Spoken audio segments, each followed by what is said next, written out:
सभी को नमस्कार। स्वागत है आपका हमारे YouTube चैनल जे क्लासेज मेवाड़ में। आज हम हल कर रहे हैं प्रकर कार्य पुस्तिका गणित कक्षा 8 के अंतर्गत कार्यपत्रक 41 जो कि पेज नंबर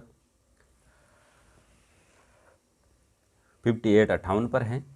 आइए शुरू करें। इससे पहले चैनल पर नए हैं तो लाल बटन दबाएं और सब्सक्राइब करें। कार्यपत्रक 41 दक्षता त्रिभुज के कोण तथा भुजाओं की माप के आधार पर वर्गीकृत कर सकेंगे तथा कोण संबंधी समस्या हल कर सकेंगे। पहला, नीचे दिए गए प्रश्नों के आधार पर x का मान ज्ञात कीजिए। x का मान ज्ञात करना है हमें। यहाँ तीनों जगह x दे रखा है। हमें पता है त्रिभुज के तीनों कोणों का योग 180 होता है, तो 180 में अपन 3 का भाग लगाएंगे तो एक कोण का मान हो गया 60 डिग्री। तो तीनों x हो गए 60 60 60 180 हो गए। देखिए दूसरे में एक में 50 दे रखा, एक में 70 दे रखा, दोनों को जोड़ लेंगे अपन। ये हो गया 120। 120 में अपन 180 बाकी निकाल लेंगे तो यहाँ बच जाएगा 60 डिग्री। इस कोण का मान होगा 60 डिग्री और ये इसके अपोजिट है। x का मान पूछ रहा है हमें तो x का मान हो जाएगा ये 120 डिग्री। इसमें x का मान पूछा हमें तो देखिए इसमें x का मान आ जाएगा यहाँ 30 डिग्री क्योंकि ये 90 डिग्री बता रखा है और ये 60 डिग्री है। 9 से 15 तो ये हो गया 30 डिग्री।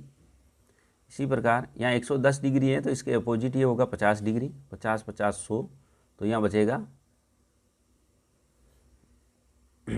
इसके अपोजिट होगा। देखिए 50 180 है तो यहाँ होगा 70 70 और 50 120 और 120 में से 180 बाकी निकालेंगे तो यहाँ x का मान हो जाएगा 60 डिग्री। ये 60 डिग्री है, यह है 30 डिग्री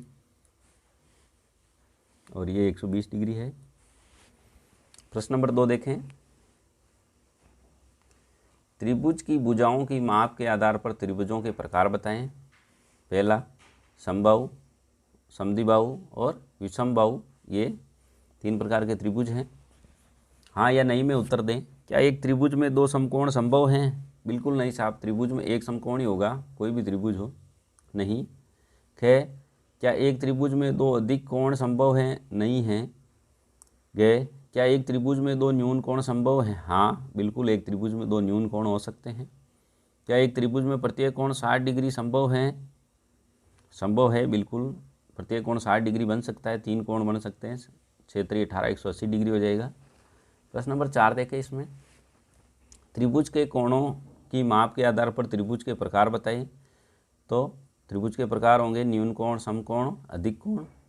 प्रश्न नंबर 5, एक त्रिभुज की 2 भुजाओं की माप 10 सेंटीमीटर और 14 सेंटीमीटर है तो तीसरी भुजा की माप क्या होगी? तो तीसरी भुजा की माप के लिए हमें किस माप से कम होनी चाहिए? 10 + 14